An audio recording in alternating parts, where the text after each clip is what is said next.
Tanushree, go ahead. So happy to meet you. How are you? I'm very well, sir. Lovely to meet you. Lovely to meet you. And I am so impressed with your resume.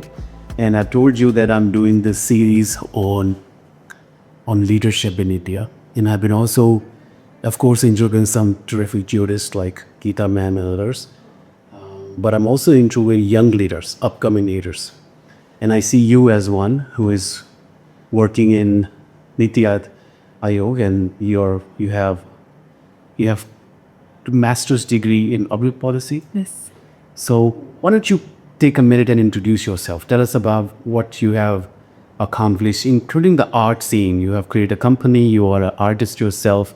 Besides a lawyer, besides being in a government job, besides having credibility in public policy. So tell us a little bit about yourself. So, I've been born and brought up in Delhi, in a nuclear family of, a very loving family of doctors, academicians, and legal professionals. Yes. Since my, childhood, I'd been exposed to different parts of India. So, seen different ways of life from a very young age. My mother encouraged me to learn Kathak, which is an Indian classical dance form. I've finished my master's degree 17 years down the line. Today, I have my own arts organization called Shrinkla, where we use Indian classical arts to create thematic production on different social issues. My education, I was a science student, a STED student till high school, did sociology as my undergrad, went on to do a law degree, worked for a few years, and then went to Cambridge to do my MPhil in public policy. Post that, I worked as a negotiator with the government of India, doing trade negotiations, labor and environmental negotiations. And today I'm working at Niti Aayog, which is the former Planning Commission of India and the leading think tank, where I do project appraisals and evaluations of different schemes and projects of the government, trying to continue my dance along the way. So yes, that is my short introduction. Wow, you have accomplished so much at a young age. So proud of you, first of all. And I understand you also belong to an amazing family here in Delhi, and your father is very well read. He's also a doctor. Tell me more about how did you continue with your passion for art and dance while also being a negotiator internationally, nationally, and then now becoming a government employee working for a think tank and leading efforts for the future of India?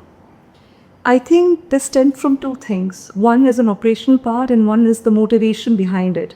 In operational part, it just comes down to the ability to manage your time, to prioritize, etc. But more so that I feel that the underpinning values or motivations behind each of these areas are similar. So in art, like I said, through my organization, I'm trying to bring out those social issues, you amplify the voice of marginalized communities, because arts can serve as a platform to highlight these issues. It can disrupt current narratives. It can inspire dialogue, which is the bedrock of or the foundation for bringing about any social change. Mediation or, like say, negotiation is also told about, bringing stakeholders in different interests together, driving consensus, making sure that decision making is inclusive and that it can actually lead to impact. And policy is again about an evidence-based critical thinking backed way of solving complex social issues. All of them with a passion of driving some kind of positive change in society. So I think because the underlying my interest while engaging in all of these are pretty aligned. So it's just been about prioritizing and time management and all of that. I don't feel as if I have to put in too much effort because the motivation is the same across all three. I find you very creative besides being intelligent.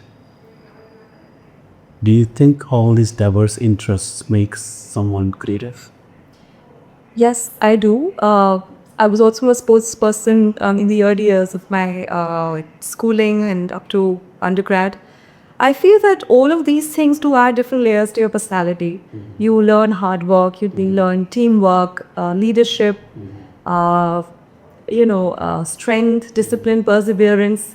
When you're in the arts, you do, you have to be innovative, you have to be adaptive, you have to take care of different people's interests. There is an element of community building over there. There's, for me, if I need to use arts as a tool for social change, there is an element of empathy and empowerment which comes with it.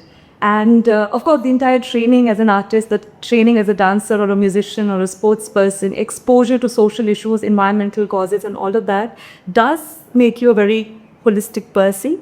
And for example, my degree in public policy and the streams that I've worked in have also been diverse, so from skilling to labor issues to environment to human rights and so on, agriculture, so on and so forth. So I think exposure to these multiple areas gives a very broad umbrella perspective on things. And so yes, I think both the personal elements that come from our educational background, arts, culture training, as well as the exposure to different disciplines does make one a more holistic person. Amazing. Let me go to the topic of leadership. What do you think makes a good leader? So I think leadership is not about the important positions or titles that one knows, but it's just about being able to motivate, being able to empower, and hopefully inspire someone, and both through your vision as well as through example. So for me, leadership can happen at any stage, at any level, and at any context. But it's about thinking beyond your personal interest, Yes. and lifting other people so that they can fulfill whatever helps them flourish in life. Thank you. You must have gone through some struggles to already achieve what you have achieved, which is quite a lot at a young age. In there, they make in India.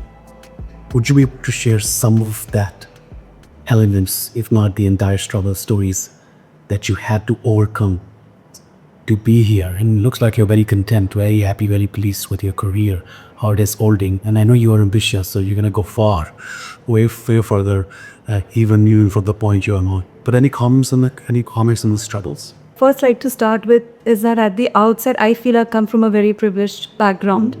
And I think a lot of exposure has been given to me. I've been very lucky with the kind of people and the experiences that I've had in my life. The struggles would be in terms of the small trade-offs that I've had to make. Say if I need to captain, I ended up captaining the national basketball team. So that would mean putting hours of hard work and discipline over there, offsetting your other recreational or activities that people would be doing it at that stage. Similarly, for my dance, it required hours and hours, months and months, years of training, and as well as, with other things. But apart from that, I think the motivation has been such that the struggles have not seemed like challenges, rather than small milestones that one needs to achieve, achieve to do great. So I don't think I'm very happy, I'm very content. And whatever problems that I had to face, I feel it's a part of the growing process. So I don't view them as You have learned public policy from abroad. If somebody wants to know the ABC of public policy, and I told you I've done some public policy mediations in the US, how do you even define what public policy is? I think public policy is just trying to find solutions to complex social problems or that we're facing today, and it is it envelops all sectors. You can be a sectoral expert, you can be a generalist. In terms of an ABC, there's a very simple process of this problem solving. I just try to briefly take you through that, very similar to the mediation process as well. First, we start with identifying the problem. What is the issue that we're trying to discuss? Secondly, we go on to see that whether, and here it's a huge thing because it's the problem analysis part is the one where we have to look at all the data or the evidence which sets the problem. Then we look at the status quo, what is already happening over there. Then we look at the pros and cons, advantages, disadvantages of that. That's the analysis part. Then there's this thing called alternative analysis, where we look at other problems which can give a similar outcome. Looking at that, looking at international best practices, then we try to do a kind of multidisciplinary analysis where we use different frameworks to come down to the best possible solution to that problem, taking into account economy, finance, administration, legality, efficiency, efficacy, and all of those things. So this is a standard framework that we use irrespective of what sector, what project we're doing. It's a little more technical for the like the infrastructure sectors, little different for the social sectors. But again, consensus, getting different stakeholder perspectives, making sure that different interests are heard. So all of that. So yeah, I think this would be the ABC of policy making, and everybody has a very important role to play in this. Where do you see yourself 5 years from today, 10 years from? If you would have asked this question to me, say 3-4 years back, I would have had a very clear-cut example. But what life has taught me is that it's a journey and things evolve. But if you have your value system in place, if you have the overarching goals that drive you in place, I think things pan out on their own. Right now, I'm very happy where I am, doing what I am, and I think I'll take it as it goes. But I want to be in a position where I'm able to make a larger social impact. That's one of the reasons I didn't take to litigation as well, because I wanted to do something which had a larger social impact. So I think I'll be somewhere doing something, maybe a sector-specific thing, maybe a generalist thing. But Tell me about your passion for environment. okay, so I think as human beings, we feel that we are the most superior species, not taking into account that we are one of the millions of species that exist. So, and in that sense, our interests, economic interests, take precedence over the environment and other things at large. However, understanding that we are one of many, but also understanding that we're the only species which has a consciousness, which means that we have a responsibility to ensure that everybody can, co-live, coexist with each other. So the mode of economic growth, industrialization, or growth in general that we equate with development isn't so. It should be sustainable development. And that is a part that we should aspire towards. And again, it comes from my house. You've heard my aunt also speak about her love for plants. It has come from my education. It has come from working with some leading environment lawyers in India, like Mr. M.C. Mehta, who spearheaded some of the most of the major environmental cases over here. It's with my engagement with TERI, United Nations, different fellowships that I've done, which have made me extremely, environment as a cause has been very close to my heart ever since. And I've tried in different contexts and in different capacities to do as much as possible, policy level, grassroots implementation. But there's a long way to go. But there's no denying that climate change is there. And the sooner we realize, the sooner we're able to integrate, shift, redirect our systems, our ways of thinking, the better it is for us all. What are you most proud of? The most proud of? Okay, so I'm proud at my end, I think, about the fact that I've try to go beyond myself, and I'm trying to do something which I think has a larger impact. But I'm very proud of the way my country is evolving, both in terms of thought, in terms of priorities, in terms of thinking and reimagining growth. So I'm very excited to see what we have in store, and we're working very hard towards this. So I think that is something I'm very proud of, is the direction in which I also see our systems moving, our leadership, our people. They're raising the correct, questions. There is a lot of critical thinking, based discourses that we are listening. So that is a change, that is an evolution, and that growth mindset, that inclusive. So that is something that I feel I like how you moved away quickly from yourself onto the country. Because I really feel that I've just started. That is a long time to go. I mean, there are small victories, but I think there's a long time to go in which, and I don't think I'm not sure if I'll be proud of it. You know, and I just feel it's a duty. It's something I should have done because of the education and because of the exposure Yeah. that I'd had.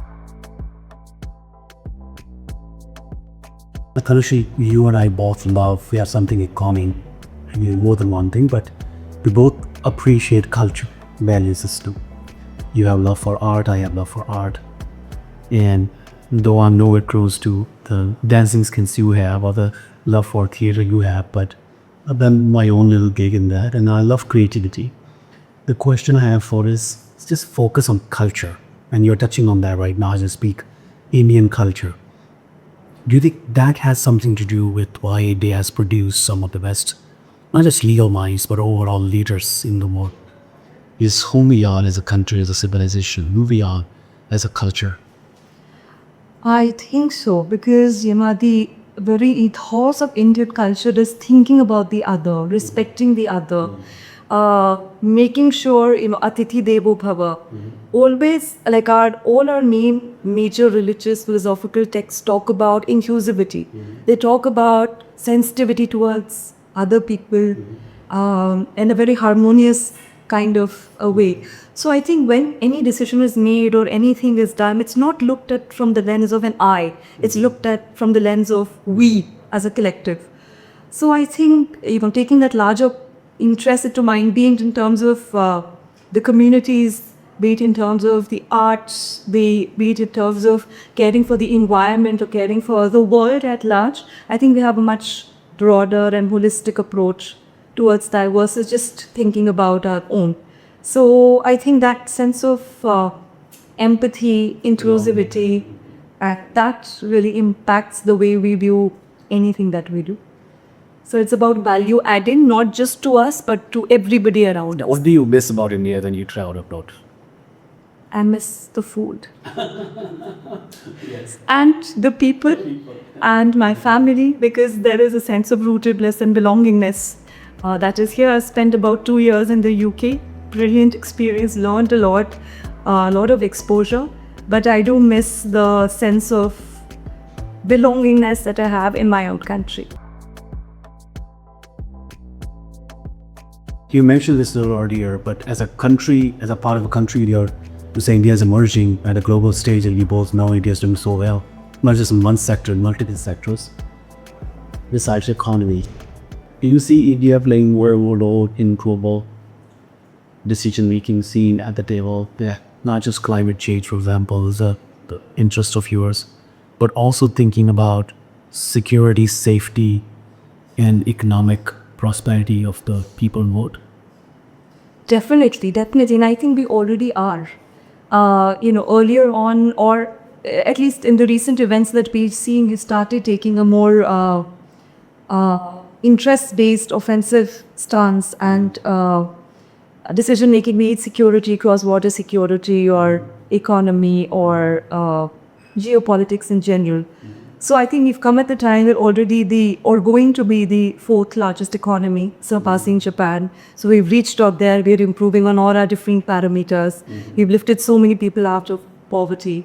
And we suffered a long history of, the colonial, the entire colonial era was there, but we've grown at an exponential rate while retaining democracy. So growth is easy, but doing it with so much diversity, with so many countries put together. Each state in India has its own multiple languages, dialects, culture, food, tradition, ways of thinking, religion. So with so many countries and such put together, making sure that everybody is lifted together. And like you'll see, there was a time there was a Sikh Prime Minister, a Muslim president, a Jain minister, and so on and so forth. So that sense of inclusivity and secularism and principles of democracy, keeping all that intact and growing, I think that is something unique about our country. And yes, we're already growing it and working with the government, but in the true data sense, we're growing across all parameters, taking everybody on their way. So Vishri, I can't wait to see what you do next. I think our country is in good hands if young leaders like you are going to manage it and prosper it. And I have no doubts that you have a bright future, further more brighter than you already have. And so nice to meet you today and spend some time together. Likewise, thank you so much for having me in this discussion. Thank you. Thank you, though.